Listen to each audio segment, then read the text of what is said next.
Hello and welcome to Meet the Author with Lehman Library. I'm Derek and joining me today is Darcy Pattison.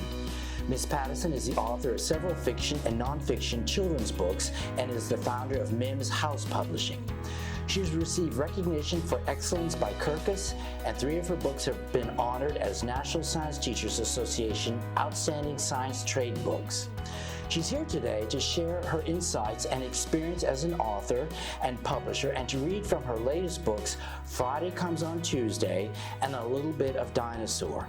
Thank you for joining us today. And thank you for being here. I really have looked forward to this. It's a tremendous honor. Yes. Thank you. Yeah, it's a lot of fun to be here. Oh, thank you. Yes. Before we even begin about talking about the books, if you're willing, tell us what made you want to become an author and the struggles that were involved in that? Right. So in 5th grade, my brother came home from University of Arkansas, and he had taken a literature class in science fiction and fantasy, and he brought home Lord of the Rings, Dune, and several other science fiction fantasy books.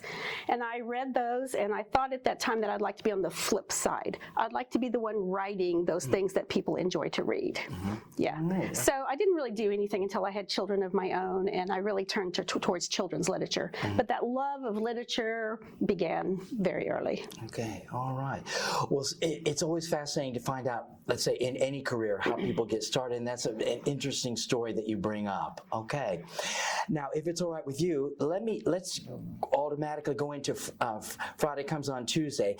I really liked that book because I've been to that museum. Yes. And so I was really charmed by it. So I'm really pleased that you wrote about it. Yes. First of all, I was curious, have you ever met Alice Walton? I have not met Alice. Mm-hmm. She wanted this book. Mm-hmm. She owns the dog named Friday. Oh, okay. He is a Jack Russell Terrier. He actually came up to her on her farm on a Good Friday. Mm-hmm. So she named him Good Friday Walton. And he has been her constant companion for, I think, 15 or 16 years. And she really wanted to do something with him for a children's book. Mm-hmm. So when the museum, the Crystal Bridges Museum of American Art, was in development, she would often go to the museum on Tuesdays when it's closed to the public. And pretty soon, and Friday would go with her. So pretty soon the staff was going, well, Friday comes on Tuesday.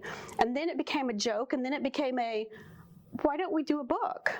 So they asked me to write the book, and here we are. Wow, that's a wonderful honor that yes. that you were well known enough and good enough that they would give you that. So mm-hmm. Congratulations on that. Yes. Yeah. So it's really exciting. One of the most exciting things for me is that this is an Arkansas book. So I'm an Arkansas author. The illustrator, Rich Davis, is from Siloam Springs, mm-hmm. and then it's of course about the iconic museum.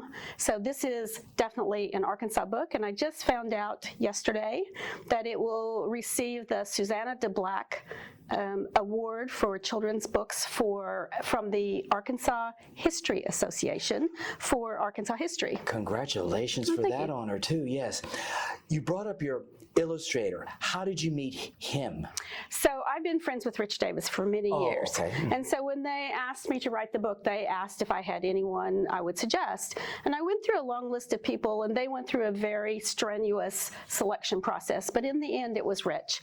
And we really like working together. We work well together. So it was a great marriage of text and images. Okay. How did you decide which paintings you were going to use? Did the museum limit you as to say you can't use, okay. No.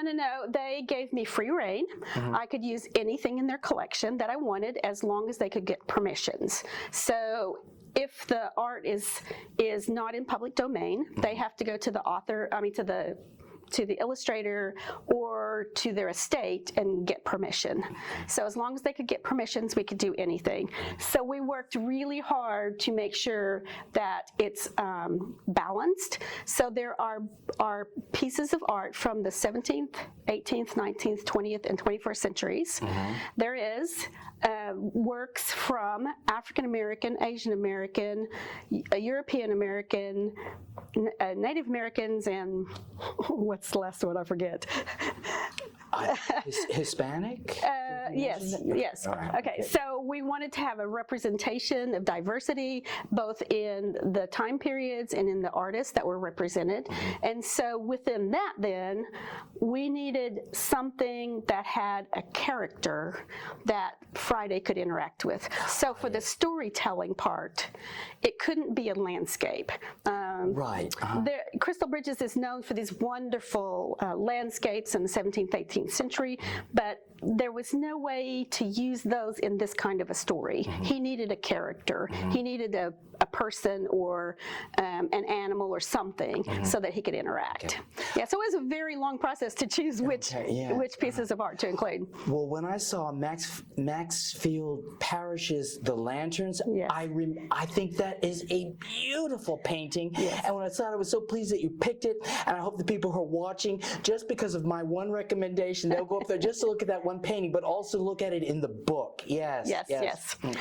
People often tell me that's one of their favorites. For me, my daddy was a cowboy, so it was very important to me that that the cowboy painting was put in there. Is that by Remington? Yeah. Okay. Yes. All right. Yes.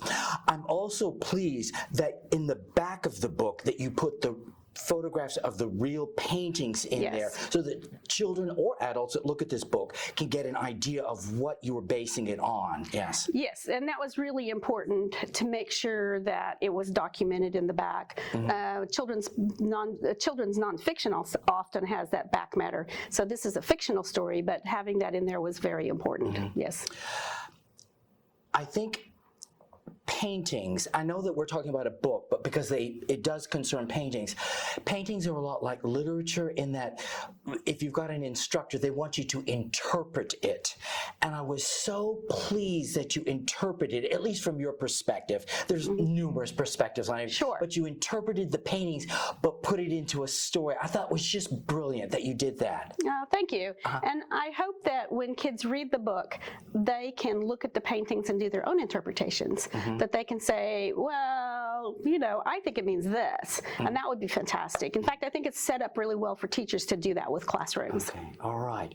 Okay, well, having said that then, if it's all right with you, unless there's something you want to bring up that I haven't asked you about for this book, then let's go on to the next book, A Little Bit of Dinosaur. Okay. And I'm just curious, what prompted you to write the story? So this one is written with my sister. Oh, okay. Again, it's an Arkansas book. She lives in Cave Springs. She taught high school science for many years and has done many things with education and science with kids. And this is a story that she had sort of heard one time, but it took both of our skills to bring it to a story.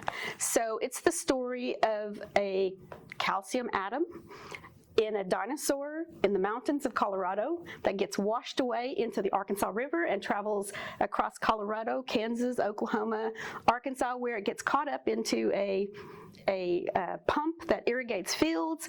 There it goes into the corn, which goes into the cow, which goes into the milk, which goes into the cheese, which goes into you.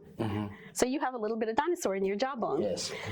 So it's just a really great sort of cumulative story, a story that progresses across a landscape. So I like this story very much for a lot of reasons. But yeah, without my sister. Because you sort of answered my next question. I was asking you if you had to do any research, but your sister obviously provided the science, or did you? Well, we both did. We both did. Okay. Yes. So when we decided to do this, one of the things we had to do was find out where in the United States are dinosaurs' bones found. And fortunately, they are in Colorado. And so there really are dinosaur bones there. We went to Colorado for Thanksgiving and saw a place where there are dinosaur footprints. Yeah, so it's really, wow. That's really pretty cool. So there really were dinosaurs there. You can go to Colorado and find dinosaur bones. And the nice thing was, for me, the headwaters of the Arkansas River are there. So that was a natural combination of the two things. Dinosaurs are there, the headwaters are there. So then it could be carried across the continent in the Arkansas River. You mentioned, was it Rich, the illustrator of the previous book, the art book? Did you use the same illustrator on this book, the dinosaur book? Only because I thought it was beautifully done. The art book, Friday Comes on Tuesday, was good, but because of the paintings, I thought you kind of had a slight edge. But for the Dinosaur book, I thought it was just brilliant.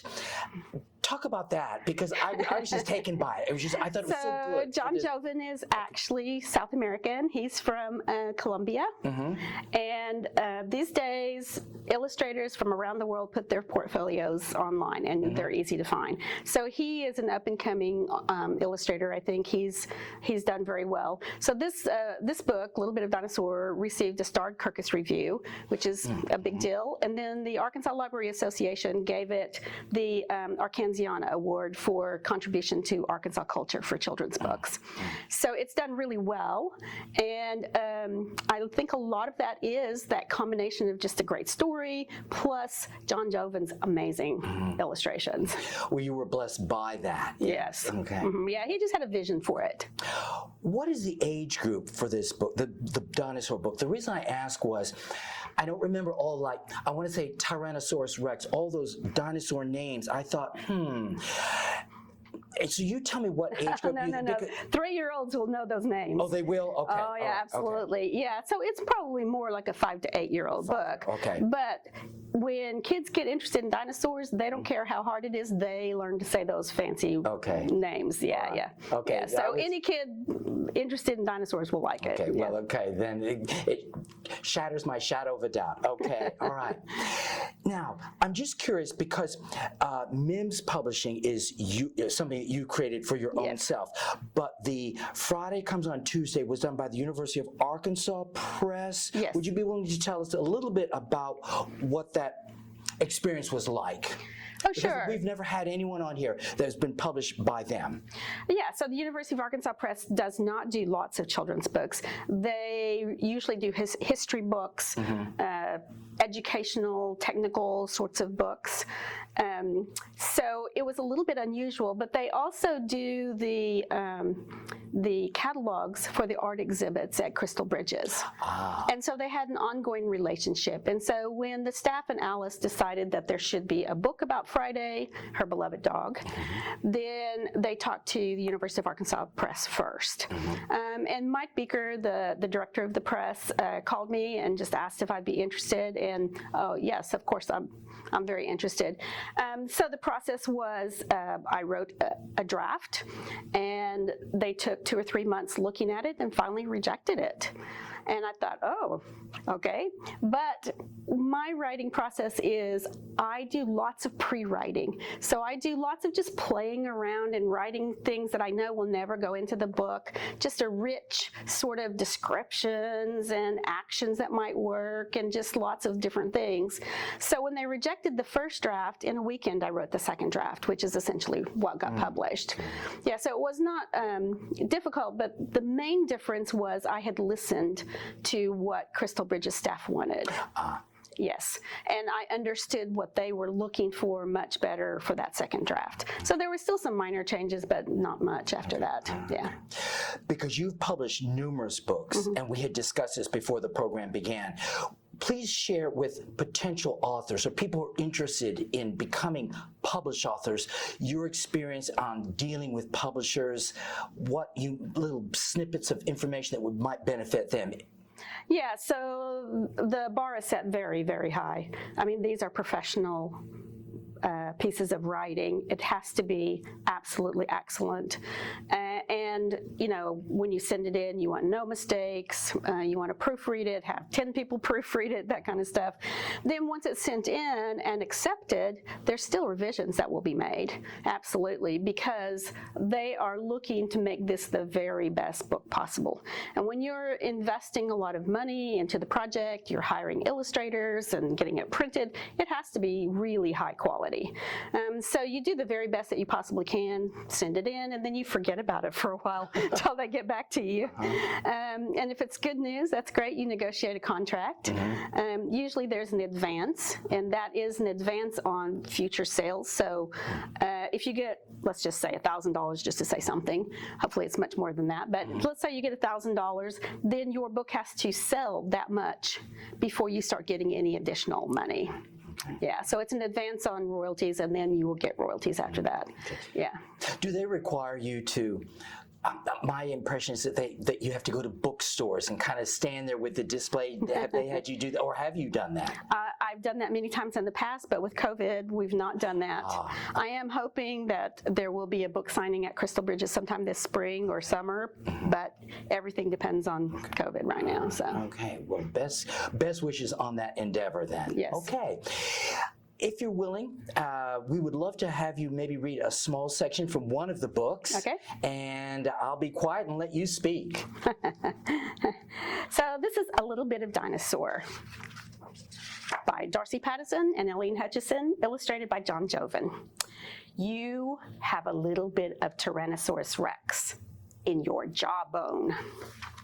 Don't believe me? It's all your mother's fault. Listen up. Here's how it happened. Once, in days of old, a Tyrannosaurus Rex roamed the lands of North America. When his days were done, he died. Layer upon layer of mud buried his bones. Time ticked by. The mud hardened into rock. The land lifted to make the Rocky Mountains. Centuries slid by. Rain fell, eroding the rock, washing it away, bit by bit. Okay, we encourage you to either buy a copy of the book or to come to the Lehman Library to be able to check it out, to read it on your own. All right. If people wanted to contact you, or if they wanted to buy your book, are you in social media, or Yes. Tell the audience how they could contact you, or any way to promote your endeavors? Yes, so you can find all of my books at Mims House Publishing, MimsHouseBooks.com, I'm sorry, MimsHousebooks.com. And then I'm on Facebook at Darcy Pattison Author, and that's probably the best way. Okay, all right. Well, this has been a tremendous honor. So thank you for joining us today. It has been a pleasure. If you're interested in reading more from Ms. Pattison, please visit us at the library or find us online at our website, lehmanlibrary.org. Please join us again next time, and have a great day, everyone.